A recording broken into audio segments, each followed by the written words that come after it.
안녕하세요. 저는 30대에 결혼한 지 얼마 안 되는 새댁이고요. 남편과 저는 친구의 결혼식에서 우연히 만난 사이예요. 사실 제가 더 몸이 달았었죠. 그때 저와 사선 방향에 앉아있던 사람이었어요. 분위기가 참 특이했죠. 뭐랄까, 약간은 그늘진 것 같으면서도 알 수 없게 신비한 듯한 그런 인상의 남자였어요.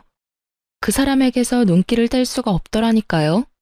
친구의 친구 몇 다리를 건너서 그 사람이 뭘 하는 사람이며 그 사람의 연락처까지 알 수 있었죠.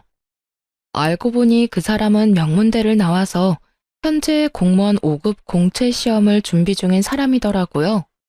정말 큰 용기를 내서 그 사람에게 전화를 걸었더니 저를 기억하고는 있더라고요. 하지만 처음 반응은 심드렁했답니다. 그렇게 한동안 반응이 없더니 제가 적극적으로 대쉬를 하니까 슬슬 제 쪽으로 넘어오기 시작했어요. 저는 대학교를 나오기는 했지만 지방에 있는 대학교를 나온 사람이었죠. 학벌로 따지자면 제가 많이 기우는 형편이었답니다. 서로 마음만 맞는다면 까짓 학벌이 뭐냐 하는 생각이었죠. 그 사람과 이 얘기 저 얘기 하다가 그 사람에 대해서 여러 가지를 알게 되었죠. 어머니가 일찍 돌아가셨다고 하더군요. 그 사람에게서 느낀 그늘이 어쩌면 어머니를 일찍 여인 탓이라는 생각이 들었답니다. 그리고 어머니의 정을 모르고 자랐다는 생각을 하니 가슴이 아팠어요. 아버지 손에 혼자 자랐다니 자라면서 느꼈을 외로움도 컸겠죠. 한 1년 정도 만나다가 드디어 결혼 이야기가 나오기 시작했죠. 시아버지 될 사람이 반대했다는 얘기를 들을 수 있었어요. 아들처럼 좋은 대학교를 나온 머리 좋은 며느리를 기대하셨다나요? 그렇지만 예비 남편이 아버지를 설득하고 또 설득해서 승낙을 받아냈죠. 시어머니가 안 계시는 바람에 결혼 준비 과정에서 친정엄마가 많이 곤란해하셨어요. 엄마한테 바깥 사돈 될 사람이니 사실 얼마나 어려웠겠어요. 그런데 예비 시부는 몰라서 그러는지 일부러 그러는지 제게 줄 예물도 대충, 예복도 대충, 저한테 줄 것은 모두 대충 해주었답니다. 좁쌀만한 다이아 반지도 간신히 해주었고 웨딩드레스를 벗고 입을 예복도 기성복 중에서도 싸구려를 선택하더라고요. 한복도 간신히 한 벌을 해주는데 싸 보이기 이를 데 없는 동네 한복집에서 한 벌 해주더군요. 친정엄마가 분통을 터뜨리셨죠. 왜 이런 집안에 시집을 가야 하냐고 말이죠. 거기다가 사실 공채 시험이라는 것이 워낙 어려운 시험이다 보니 미래가 불확실한 상태잖아요. 그것도 친정엄마에게는 마음에 들지 않았을 거예요. 하지만 그때 저는 남편만 제 편이면 된다고 생각했어요. 평생 시부 모시며 살 것도 아니니까요. 그렇게 결혼을 하게 되었고 신혼집도 간신히 방 2칸인 변두리 아파트에서 시작했어요. 그것도 우리 집에서 집값을 많이 치르고 들어간 집이었죠. 그러고도 시아버지는 제게 별 미안해하는 기색도 없었고 오히려 저 같은 사람이 귀한 남편 만난 걸 고마워해야 한다더라고요. 솔직히 그때까진 그래, 다른 집들 악독한 시어머니 있는 것보다야 시아버지 한 분만 날 힘들게 하는 게 차라리 낫다 싶었어요. 그런데 결혼 생활은 제 생각보다 훨씬 더 험난했어요. 시아버지가 예상 밖의 것들을 관여하기 시작했거든요. 일단 시부는 전형적인 가부장적 인간이었습니다. 준영이가 공부 중이니 안사람하고 같이 있는 것은 좋지 않다. 너는 집에 와 있으려무나. 그리고 며칠에 한 번 가서 반찬이나 빨래나 해주고 오면 된다. 난데없는 시아버지의 별거 명령이 떨어졌죠. 결혼한 지 얼마 되지도 않은 사람한테 떨어져 살라뇨. 그것도 친정에 가 있으라는 것도 아니고 시아버지 혼자 있는 집에 가서 시집살이를 하면서 마치 파출부처럼 가서 반찬이나 해주고 빨래나 해주라니 정말 황당했어요. 아버님, 저희 결혼한 지 1년도 안 됐어요. 신혼부부라고요. 아무리 시험 공부 중이라지만 어떻게 이렇게 별거를 하라고 하시는 거예요? 무조건 혼자 있다고 공부가 잘 되는 건 아니죠. 그러면 왜 결혼 허락하신 거예요?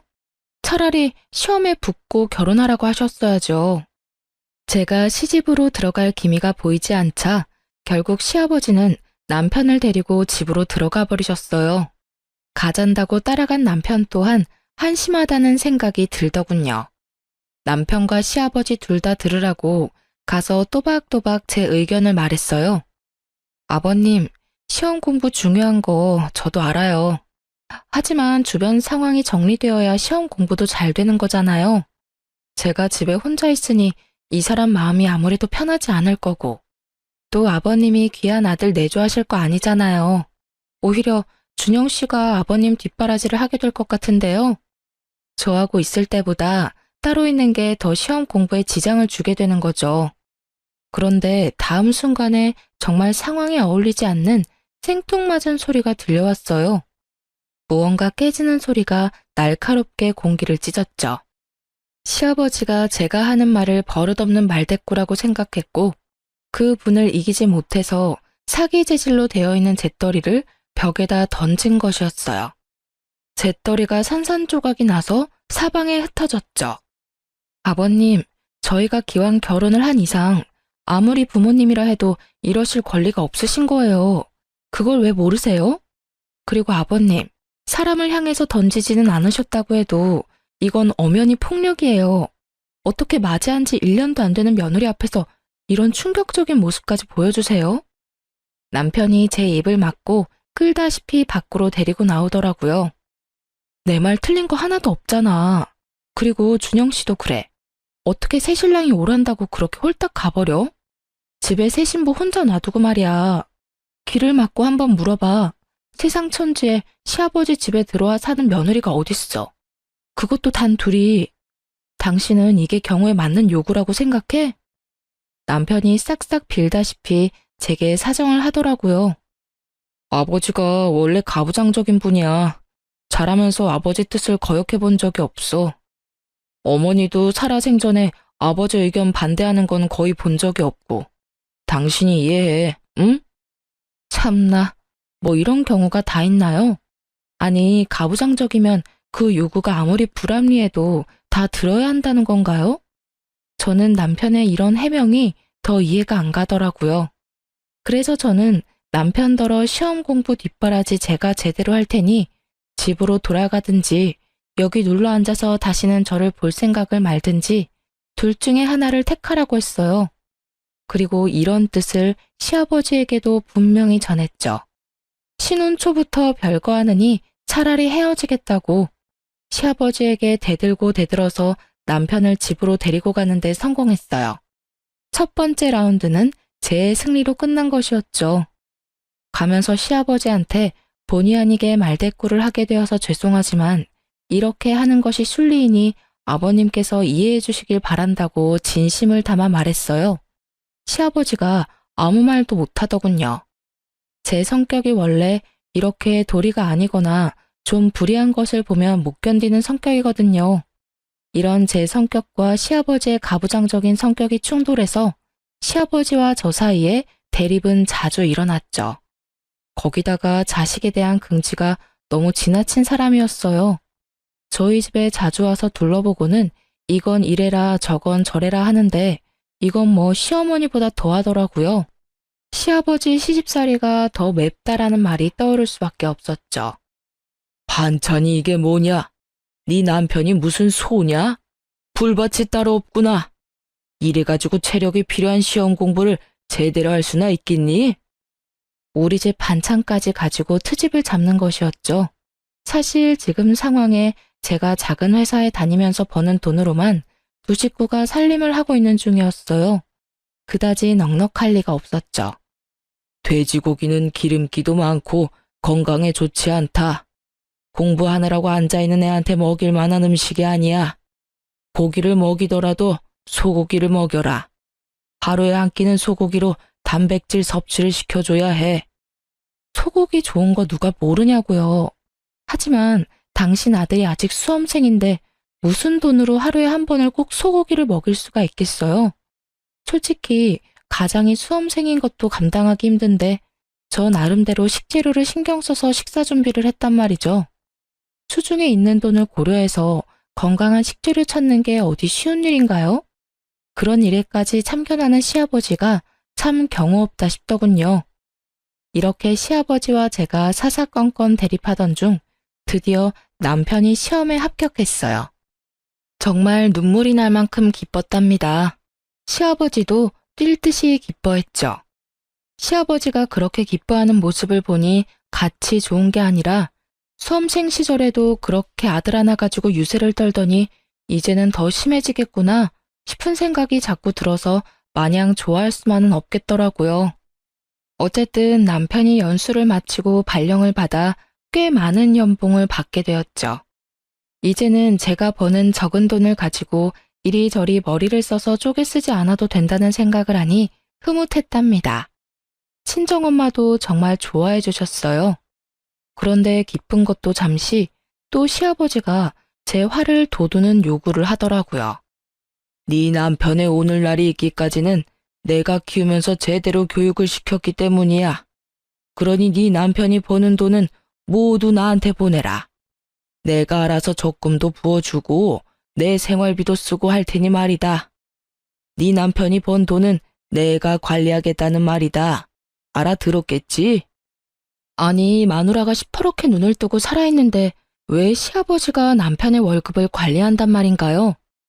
아버님, 그러면 이 사람이 시험에 합격해서 돈을 많이 버는데도 여전히 제가 이 사람 먹여 살려야 한다는 말이에요?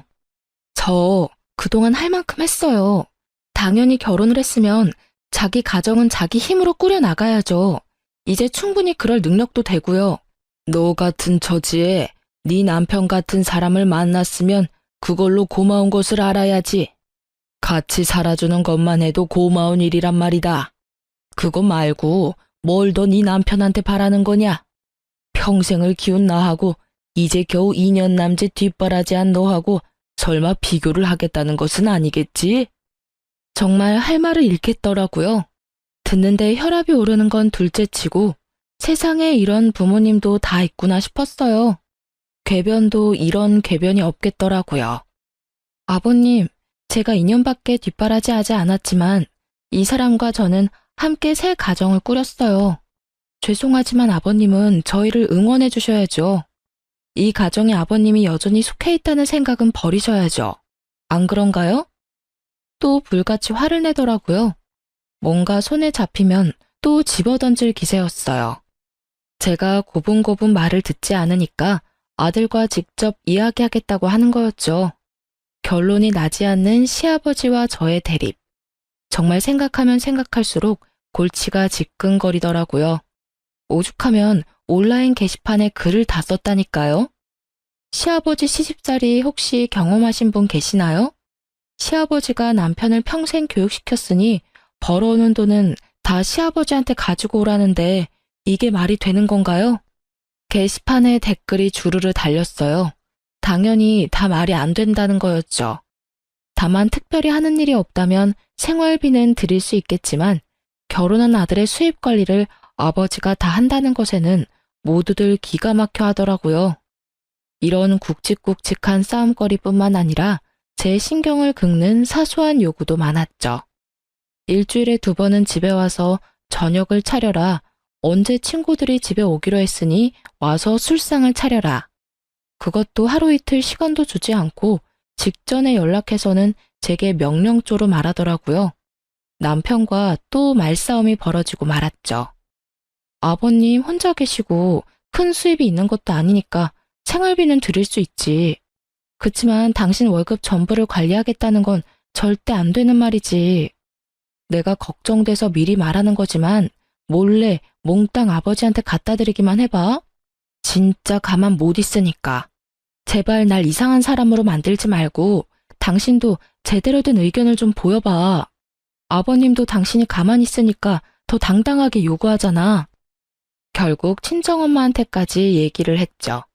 친정엄마가 남편한테 따로 전화를 했고 제 입장과 같은 말을 하셨어요. 처가에서까지 이런 식으로 나오다 보니 남편도 아버지 의견을 반영해 생활비를 좀 많이 챙겨드리는 걸로 결정했죠. 저 역시 남편이 꽤 돈을 받아오는데 혼자 있는 시아버지가 남루하게 사는 것을 바라지 않았어요. 충분히 쓸만한 돈을 들였고요. 그런데 돈을 받을 때마다 굳이 전화를 걸어서 제게 불만을 토로하더라고요. 꼴랑 200만 원 줘놓고 내 입에 풀칠은 하겠어? 내가 이런 대우 받으려고 정성껏 키운 줄 아니? 그 아이 그렇게 좋은 대학에 입학할 수 있었던 것도 결국은 내 덕 아니냐? 그리고 그 학과도 내가 선택하게 했었다. 그 사이 교육비는 또 얼마나 들었겠니? 나 네 남편 교육비 대느라고 빚도 있는 사람이다. 월급 받아서 내가 다 쓰겠다는 것도 아니고 너희들 위해서 적금도 부어주겠다는 것 아니냐? 그렇게 따지면 세상 자식들이 모두 결혼해서도 버는 돈 다 자기 집에 갖다 주어야 해요, 아버님. 자식 키우면서 교육비 안 드리는 부모도 있어요? 그건 당연 부모들이 다 하는 일이죠. 저도 아이 낳으면 그렇게 할 거고요. 그런데 왜 아버님만 하신 것처럼 말씀하세요? 키움값 받으시는 건 알겠는데 그러니 넉넉하게 챙겨드리잖아요. 볼 때마다 시아버지 얼굴에 불만이 다닥다닥 붙어 있었어요. 그래도 생활비 많이 주니 넘어간 줄 알았는데 제 착각이었던 거죠. 내 친구들을 보니까 요즘 내 나이대에 많이 타는 튼튼한 차를 굴리고 있더구나. 나는 지금까지 차도 없이 지내왔다. 그런데 내 아들이 이제 나 차 사줄 돈은 충분히 버니까 차 한 대는 내 명의로 만들어 놔라. 이것까지 설마 안 된다는 말은 안 하겠지? 사실 우리 집에도 차가 있기는 했어요. 제가 결혼 전부터 타는 차였어요. 그걸 좀 바꿔야겠다는 생각을 하고 있던 중이었답니다. 이미 하던 일에서 퇴임을 하시고 왔다 갔다 하는 범위가 정해져 있는 시아버지한테 그런 좋은 차가 왜 필요한지 모르겠더군요. 사실 우리 차를 바꿔서 저는 이제 그만 타고 남편이 끌고 다니게 하려고 했었거든요. 시아버지한테 이런 뜻을 전했죠. 그랬더니 뭐라는 줄 아세요? 생활비도 많이 안 주는데 자기 차는 꼭 새 걸로 사달라며 우리가 사려고 했던 새 차에 대한 할부값은 꼭 제 월급에서만 해결하라고 강조하더라고요. 남편에게 혹시나 시아버지 차 사는 일에 단 한 푼이라도 더 갔다가는 이번에는 정말 이혼이라고 으름장을 놓고 말았네요. 그런데 이 파파보이가 결국 아버지 고집을 꺾지 못하고 기어코 할부로 차를 샀던 모양이에요. 그것도 저한테 숨기고 있다가 남편의 카드 명세서를 보고 알게 되었답니다. 제가 이미 예고한 대로 짐을 싸서 친정으로 가버렸어요. 남편이 예상보다 늦게 친정으로 찾아왔더라고요. 거의 보름이나 지난 다음에 저를 데리러 왔죠. 부모님은 그런 남편을 보고 혀를 끌끌 차며 말하셨죠.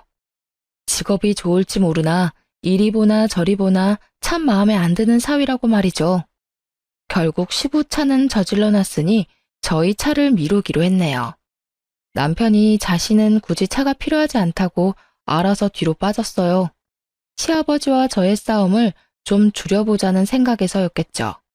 그래서 제가 타던 차는 같이 타기로 마무리됐고 좀 더 바쁜 일이 있는 사람이 차를 먼저 쓰기로 한 거였어요. 그런데 시아버지의 요구는 그것으로 끝나지 않았어요. 집안의 도배를 모두 새로 해야겠으니 그 비용을 대고 와서 일하는 사람들 감독을 하라고 하기도 했고요. 언제는 또 친척 중 누구 결혼식에 가는데 그때 입을 명품 로고가 붙은 양복을 꼭 마련해내라고 하기도 했어요. 이건 무슨 명품 핸드백 사달라는 시어머니하고 다를 바가 없더군요. 견디다 못한 제가 몇 번 더 친정으로 가버리기도 했고요. 그럴 때마다 남편이 와서 빌어서 간신히 저를 데리고 가곤 했죠. 아무튼 그렇게 시아버지는 제 생활 최대의 스트레스였답니다. 결혼 전에는 시어머니가 안 계시다기에 시집살이에 대한 스트레스는 없을 것이라고 생각했었어요. 며느리 사랑은 시아버지라고 하잖아요. 우리 집에서 그런 말은 절대 해당 사항이 없었죠.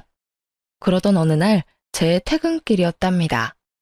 그날은 거래처에 여기저기 다닐 일이 있어서 제가 차를 가지고 나온 날이었어요. 집으로 돌아가는데 옆에 아주 익숙한 차가 한 대 서 있더라고요. 바로 시아버지 차였어요. 제 스트레스의 주범인 시아버지였지만 길거리에서 우연히 보니 어쨌든 가족이라고 반갑기는 하더라고요. 그래서 차창을 내리고 아는 척을 하려고 하는 순간 조수석에 타고 있는 사람을 보게 되었답니다. 제 또래 정도밖에 안 되는 젊은 여자였어요. 시아버지가 운전을 하면서도 하도 다정하게 얘기 중이었기에 저는 도로 차창을 올리고 말았죠. 하지만 궁금하기는 하더라고요. 시아버지는 그 여자와 뭔가 긴히 이야기를 하는 것 같았고, 그래서 슬쩍 따라가기가 쉬웠어요. 차가 시내를 관통해서 미사리 쪽으로 가더니 한 분위기 있어 보이는 카페로 들어가더군요. 저도 최대한 먼 곳에 차를 대고는 몰래 따라 들어가 보았어요. 들킬까봐 테이블에 앉지는 못하고 문 밖에서 두 사람을 지켜보았죠. 이야기가 정말 긴한 이야기인지 제가 여러 번 빼꼼히 카페 문을 열고 들여다보는데도 얘기하는 것에 여념이 없더라고요. 얼굴이 꽤 예쁜 편인 여자였어요. 지적인 분위기가 철철 흐르는 여자여서 둘이 어떤 관계일까 너무 궁금하더라고요. 아버님 말야, 혹시 너무 외로우신 건 아닐까?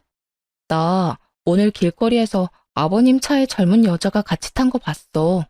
미사리까지 가시던데. 얘기도 아주 긴한 얘기인 것 같았고, 내가 보기엔 보통 사이가 아닌 것 같았다니까. 남편이 픽 웃더군요. 그러더니 갑자기 그 여자가 어떻게 생겼는지 대략 이야기를 해보라는 것이었죠. 제가 얘기를 하고 나니 남편이 갑자기 더 크게 웃더라고요. 아, 누군지 내가 알 것 같다. 걔는 아버지 사촌 형제 딸이야. 나랑은 그러니까 육촌간이 되는 여동생이지. 미국에 있다가 최근에 귀국했어. 바로 구해구만 뭐. 그런데 요즘 세상에 당숙하고 당질이 뭐 그렇게 가까운 사이야?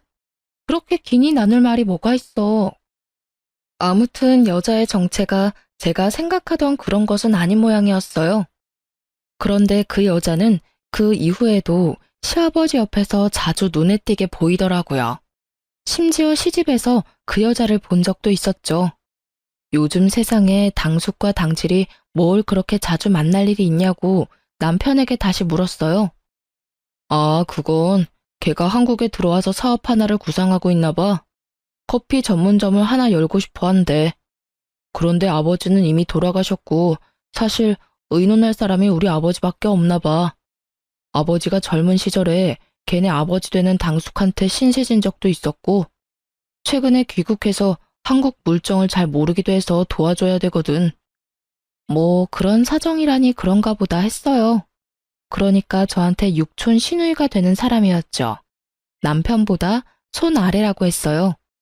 그래서 그 육촌 시누이에 대한 이야기는 잊고 있었고 그렇게 몇 주가 흐른 다음이었어요. 친정엄마가 밑반찬을 아주 넉넉히 해오시면서 제 시부에게도 갖다 주라고 하기에 반찬들을 챙겨 들고 퇴근 후 조금 늦은 저녁에 시집으로 갔죠. 엘리베이터에서 내렸더니 현관문 앞에 어떤 여자가 문을 열고 나오고 있더라고요. 그 육촌 시누이 되는 사람이었어요. 그 여자가 고개를 들고 저를 보더니 깜짝 놀라더라고요.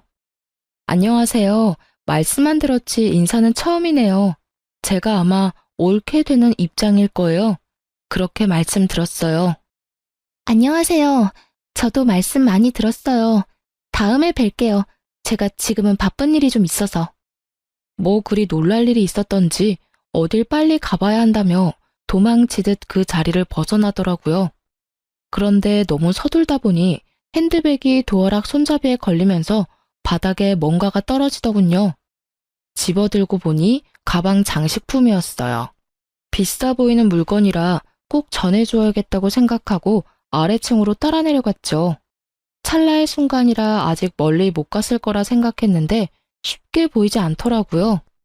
두리번 거리다가 다른 동까지 와버렸고 마침 어떤 여자 통화 소리가 들리는데 그 여자 같더라고요. 나 정말 깜짝 놀랐어. 갑자기 문 앞에 서 있더라니까. 언제까지 기다려야 하는데 아버님한테 무슨 대책이 있으신 건데 그 여자랑은 정말 언제 헤어질 거야? 이 말만은 정확히 들을 수 있었죠. 하지만 지나가는 자동차 소리에 더 자세한 말은 들을 수 없었어요. 속으로 이 시누이도 애정관계가 복잡하구나 생각했답니다. 목소리가 들리는 방향으로 찾아갔죠. 아가씨, 여기 뭐 하나 떨어뜨리고 가셔서 그야말로 유령이라도 본 듯 기겁을 하며 도망을 가더라고요. 정말 빠른 속도로 그곳을 벗어나는 거 있죠? 남편이 퇴근한 후 이 이야기를 하면서 집까지 드나드는 이유가 뭐냐 물었죠. 그랬더니 남편이 말하기를 그 사업 관리를 아버지에게 맡길 수도 있다는 것이었어요. 커피 전문점이라면 젊은 사람들의 감각이 필요한 일이었기에 좀 의외라는 생각이 들긴 했지만 그거야 뭐 본인들이 알아서 할 일이니까요. 그즘 남편은 일이 많은지 귀가가 늦는 날이 많았어요. 공무원의 좋은 점 하나가 칼퇴인데 남편은 신입이라 아직은 그러지 못하다는 것이었죠. 남편이 힘들겠다 싶었어요. 친정엄마가 그 말을 듣고 정말 등급이 좋은 사고를 사서 올려보내셨어요. 이번에도 역시 넉넉하게 보내주셨기에 시아버지 몫까지 준비했죠. 그리고 거의 밤을 새고 사고를 고았어요. 덕분에 다음날 출근해서 신나게 졸았답니다. 시아버지가 먹을 것을 따로 담아서 차에 싣고 시집을 향해 갔죠. 시집에 도착해보니 좀 의외의 상황이 눈앞에 벌어져 있더군요. 우선 신입이라 일에 바쁘다던 남편이 그날만은 칼퇴를 했는지 시집에 와 있더라고요. 그런데 시아버지와 함께 그 육촌 시누이도 같이 있더라고요. 요즘 들어 늘 귀가가 늦었던 남편이었기에 조금 이상하다 싶긴 했죠. 그리고 또 좀 이상한 것이 제가 들어가니 그동안 무슨 이야기를 하고 있었던지 입을 다물면서 분위기가 싸해지는 것이었어요. 할 얘기를 해봤자 시누이가 버린다는 사업 이야기밖에 없었을 텐데 그 이야기가 저 있는 곳에서는 못할 이야기인가 싶더라고요. 하긴 우리 시아버지가 저를 무시하는 거야 뭐 잘 알고 있긴 하지만요. 저 같은 사람이 남편과 살고 있다는 것 자체를 고마워해야 한다는 사람이잖아요. 그러니 뭐 사업 이야기 같은 얘기를 제 앞에서 굳이 하고 싶지 않을 수도 있었겠죠. 하지만 어쨌든 이런 분위기가 마음에 걸리긴 했어요. 직감적으로 뭔가 이상한 것은 틀림없었죠. 남편과 함께 집으로 돌아왔지만 제 마음이 계속 찜찜했어요. 남편이 샤워를 하고 피곤하다며 먼저 잠에 떨어지고 나서 침대 옆 협탁 위에 있는 남편 핸드폰이 눈에 띄었죠. 패턴이 걸려있더군요. 하지만 남편은 제가 아는 한 일과 아버지밖에 모르는 단순한 사람이었죠. 슬쩍 멀리서 보았던 패턴을 비슷하게 따라해보니 금방 풀리더라고요. 시아버지와 주고받은 문자가 우선 보이더군요. 어떤 방법으로 일을 처리하시려고 그러시는데요? 어떻게든 이 애비가 알아서 할 테니 기다려라. 이런 내용밖에 별다른 내용은 없었어요. 하지만 처리한다는 그 일이 어떤 일인지 궁금하긴 하더라고요. 그리고 패턴이 열린 김에 남편의 핸드폰을 구석구석 살펴보았죠. 그러다가 앨범에서 그 시누이와 남편이 찍은 사진을 발견하게 되었어요. 좀 상식적이지는 않더라고요. 요즘 세상 사촌 간에도 특별한 경우가 아니면 그다지 교류가 없는 판국에 육촌남매가 같이 사진 찍을 일이 뭐가 있나 싶더라니까요. 셀카는 아니고 누가 찍어준 듯 한 방향을 바라보고 같이 웃고 있는 사진이었어요. 그런데 그 순간 갑자기 제 머리를 치고 지나가는 기억 하나가 있었죠. 그때 그 신우의 통화 내용 말이에요. 특히 그 갑자기 문 앞에 서 있더라니까 라는 대목에서 갑자기 문 앞에 서 있던 사람은 저밖에 없었거든요. 그렇다면 절 보고 그렇게 놀랐다는 말인데 저는 그 집 며느리 되는 사람이잖아요. 전혀 놀랄 이유가 없는데 뭔가 제게 숨기는 게 있다는 거 아니겠어요? 곰곰이 생각하던 중 한 가지 계획을 세우고 시집을 방문했어요. 하지만 세 사람이 같이 있는 경우가 드물더라고요. 남편도 제 시간에 퇴근하기 시작했죠. 제 계획을 실행하는데 한 달이 넘게 걸렸어요. 저는 일부러라도 시집을 자주 방문했어요. 결국은 기회가 오더라고요. 예고 없이 찾아가 보니 마침 세 사람이 또 같이 있는 날이었어요. 이번에도 그 묘한 싸한 분위기를 느낄 수 있었고요. 저는 일부러 이것저것 싸간 음식을 늘어놓으며 분위기를 유쾌하게 하려고 했죠. 그런데 그 분위기가 여관에서 자연스러워지지 않더군요. 제가 가지고 간 음식을 다 먹은 두 남자가 담배를 피우겠다고 베란다로 나갔죠. 아가씨, 한식집 차리신다면서요? 한식집은 일할 사람도 많이 필요하고 아무래도 아버님 같이 연세 좀 있으신 분이 관리해 주셔야 할 거예요. 그나저나 여러 가지로 바쁘시겠어요. 남편이 분명 커피 전문점이라고 말했지만 일부러 넘겨짚어 물어본 것인데 역시나 걸려들었어요. 그러게 말이에요. 제가 최근에 주로 미국에 있었기 때문에 그 사이 한국 물정을 많이 잊어버렸어요. 그래도 한국 땅이니 한국 먹거리가 제일 잘 팔릴 것 같아서 그걸로 사업 아이템을 정했어요. 이제 그 세 사람 사이에 제가 모르는 모종의 일이 있다는 것은 제 막연한 짐작이 아니라 분명한 것이었죠. 집에 들어와서 곰곰이 생각에 잠겼어요. 그리고 다음날 신우의 어떤 말도 또 머릿속에 떠올랐죠. 바로 핸드백 장식을 주러 나갔을 때 한 말. 그 여자랑은 언제 헤어질 건데? 라고 전화에 대고 하는 말이었죠. 여기서 그 여자라 함은 바로 저를 칭하는 말이라는 생각은 지나친 것일까요? 저는 고개를 여러 번 저었답니다. 설마 아닐 거야, 아닐 거야 했죠. 다음날 남편을 먼저 출근시킨 다음 바로 흥신소를 붙였답니다. 흥신소에서 연락이 오기까지 기다리는 시간이 그리 길지 않았어요. 바로 며칠 만에 흥신소에서 아주 결정적인 사진 몇 장들이 우선 날아왔거든요. 육촌 시누이 혈족이라면서요. 다정하게 같이 모텔에 드나드는 사진도 있더라고요. 기도 안 차더군요. 남편의 퇴근 시간, 그 여자가 남편의 직장 앞에 서서 기다리는 사진도 있었죠. 흥신소에서 보내온 동영상에는 제가 모를 자동차를 타고 둘이 서울 근교로 나가는 것도 포함되어 있었습니다. 직업이 공무원인 만큼 조심해야 했겠죠. 숙박업소 출입은 주로 서울에서 좀 떨어진 곳에서 잡았고 퇴근 시간이 늦었던 이유가 이 여자 때문인 것도 알게 되었네요. 흥신소의 말로는 남편은 거의 정시 퇴근을 한다고 말해줬어요. 남편이 제가 모든 것을 알고 있다는 것도 모른 채 집에 와서 하는 꼬라지를 당분간 지켜보았어요. 퇴근할 때마다 무지무지 피곤해 보이더군요. 하긴 그 먼 거리를 운전해서 나갔다가 숙박업소에 들어갔다 나오고 또 반대 방향인 집까지 먼 거리를 운전해서 오려니 얼마나 피곤하겠어요. 아주 단순한 인간인 줄 알았더니만 피곤해하는 연기는 꽤 수준급이더군요.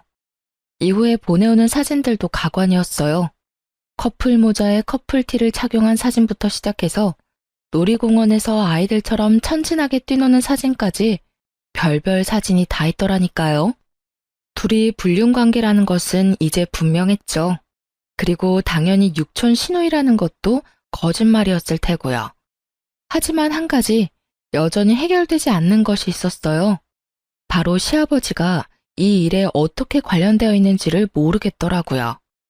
하지만 한 가지만 분명하잖아요.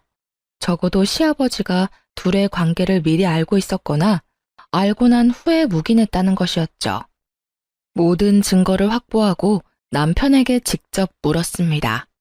사진들과 동영상이 담긴 USB를 남편 앞에 던졌어요. 그걸 본 남편의 얼굴이 마치 죽은 사람처럼 핏기가 없어지더군요. 남편을 추궁했어요.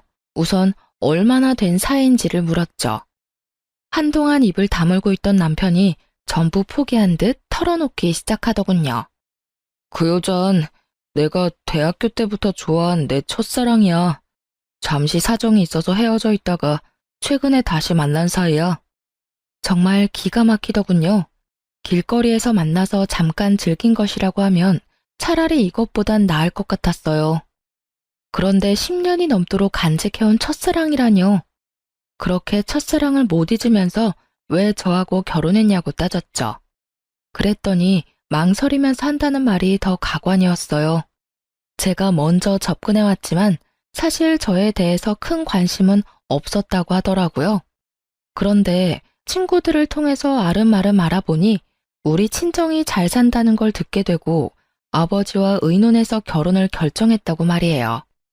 친정이 잘 사니 수험 생활이 끝날 때까지 편하게 지낼 수 있을 것이라고 생각했다면서요. 그러니까 이 미친 부자가 수험 생활 동안 돈 꺼낼 수 있는 ATM이라고 저를 생각한 거예요. 결혼을 어떻게 수험생활 동안 생활비 대주는 용도로 생각했어? 그 좋은 학교에서는 그렇게 가르치나 봐? 첫사랑? 그래. 누구한테나 첫사랑은 있지. 그렇게 첫사랑이 소중했다면 어떤 이유로든 다른 여자와 사귀거나 결혼했으면 안 되는 일 아니었을까? 당신의 첫사랑이라는 그 여자도 당신이 시험에 붙을 때까지 생활비 대줄 용도로 다른 여자와 사는 걸 알고 있는 거고, 사랑하는 사람이면 서로 힘들어도 같이 살면 되지. 그깟 돈 때문에 좋아하지도 않는 여자를 옆에 두고 산다고? 웃기지 마. 수험생활 뒷바라지 하는 게 힘들어서 그 여자는 널 찬 거야. 딱 보면 나오잖아. 그게 네가 말한 진정한 사랑이야? 당신은 그 잘난 머리로 공부만 하지 말고 사람 보는 눈을 높여봐. 하긴 내가 그런 말 할 처지는 안 되네. 당신이 뭐가 잘났다고 돈 써가며 내조했을까? 남편이 말없이 듣고 있더군요. 그 여자가 먼저 남편을 차서 헤어지게 되었다더군요. 그래서 헤어져 있는 기간 동안에 그 여자가 다른 남자하고 약혼을 했다가 파혼을 했다는 것도 듣게 되었죠. 그게 모두 미국에서 이루어진 일이라고 했고, 귀국해서는 남편을 찾았는데 남편은 그때 시험 공부 중이었고요. 그때 마침 제가 적극적으로 남편에게 대시를 했었던 바람에 결혼까지 한 거였죠. 웃긴 건 시아버지가 그 여자를 무척 마음에 들어한다고 말하더라고요. 남편과 같은 명문대 출신이라 머리가 좋다는 이유에서요. 시부가 얼마나 가부장적이냐면 자식을 낳으면 머리는 엄마 쪽을 담는 거라며 무조건 좋은 대학을 나온 사람과 결혼해야 한다는 이념을 가진 사람이었어요. 아무리 그래도 그렇지 이미 결혼식까지 치른 자식이 다른 여자를 만난다는데 뜯어 말렸어도 모자랄 판에 오히려 반가워했다네요. 정말 비뚤어진 아버지와 비뚤어진 아들의 합작품이 아닐 수 없었어요. 다음 날 남편 놈과 함께 시부에게 찾아갔죠. 도살장에 끌려가는 소같이 구는 남편 놈과 함께 도착했더니 시부도 뭔가 잘못되었다는 걸 알아차린 거죠. 이 사람 이제 다 자랐고 결혼까지 한 사람이에요. 자기 가정을 꾸려나가는 데 있어서 아버님이 초등학생 학교 보낸 것처럼 참견하신 일에 대해서는 더 말씀드리지도 않겠어요. 그런데 그렇게 좋은 대학에 보내 잘 교육시켰다는 분이 아들의 불륜관계를 부추기다뇨? 그리고 이미 결혼한 죄 없는 며느리를 내쫓을 생각을 하셨다고요? 아버님의 아들에 대한 평생 교육이 어땠는지를 정말 잘 알겠네요. 바로 아버님의 그런 삐뚤어진 사랑이 삐뚤어진 아들을 만들어낸 거예요. 결혼은 조건이 아니라 사랑으로 하는 거지. 돈이 필요해서 잠깐 같이 사는 계약관계가 아니라고요. 뭐 위자료 치르고 아들 이혼하면 그만이라 생각할 건가요? 아버님이 돈 뜯어내는 ATM 정도로만 생각했으니 저도 순순히 물러날 생각 없네요. 뜯어간 만큼 도로 채워 넣으셔야죠. 아시죠? 저는 남편 수험 생활을 마칠 때까지 가정에 헌신했고 남편은 뒷바라지 해준 조광지처 배신하고 더러운 불륜이란 걸 저지른 불륜남일 뿐인 거. 물론 아버지로서 아들 불륜 눈 감아준 것도 법적으로 크게 작용할 거예요. 다들 그만한 대가는 치르셔야죠. 뭐라? 시끄럽다. 네가 끝까지 못 배운 티를 내는구나. 나를 감히 훈계해? 귀한 우리 아들을 너같이 못 배운 것한테 주려고 평생 그렇게 정성을 들였는 줄 아느냐? 거기다가 계집애가 남자에게 정신이 팔려 부끄러운 것도 모르고 먼저 뒷공문이 쫓아다니던 네가 내 마음에 들었을 줄 아느냐? 거기다가 생각한 만큼 돈도 안 쓰는 구두쇠 집안이더구나. 잘 산다기에 수험 생활할 동안 퍼줄 줄 알았지. 거기다가 고분고분하지도 않고 하나부터 끝까지 너는 내 며느리가 아니었어. 못 배웠다고 계속 무시하시는데 그쪽이야말로 하나는 알고 둘은 모르나 보죠? 세상 사람들은 뭐라 생각하겠어요? 법적으로 사기 결혼에 해당하는 행위를 오로지 돈 때문에 밀어붙였으면 그건 부모가 자식 이용했다고밖에 생각 못하죠. 그리고 귀한 아드님 공무원 만들 생각은 하고 한순간에 인생 망할 줄은 상상도 못했나 보죠? 이 사람 직장? 공직이죠. 그래서 더 알려야 한다고 생각해요. 이 사람은 공직을 수행해서는 안 되는 사람이죠. 제가 책임지고 끌어내려 줄게요. 사기 결혼과 불륜을 행한 공직자. 사람들이 얼마나 분노하겠어요? 조금 전까지 당당하던 시아버지가 싹싹 빌기 시작하더군요. 자신이 잠깐 정신이 나갔었다는 둥, 여러 가지로 저를 힘들게 했겠다는 둥. 이제 와서 일을 손바닥 뒤집듯이 없는 일로 만들려고 하는 것이었죠. 두 부자가 싹싹 빌다시피 하지만 저는 봐줄 생각이 없어요. 증거를 다 갖추어 투서를 했죠. 증거는 모두 갖추어져 있으므로 전 남편은 파면 내지 중징계가 불가피해 보였죠. 그리고 저번 온라인 게시판에 올렸던 글에 제 근황을 달았고 저를 걱정해주던 사람들이 전부 함께 그 부자를 손가락질하기 시작했죠. 저는 위자료를 듬뿍 받아내고 이혼했어요. 결혼 기간이 짧아 재산 분할 같은 건 할 게 없었지만 제가 가정에 충실히 기여한 점을 내세워 위자료를 최대한 받고 끝냈죠. 하지만 그 돈으로 제가 겪은 상처들의 큰 위로가 되진 않더라고요.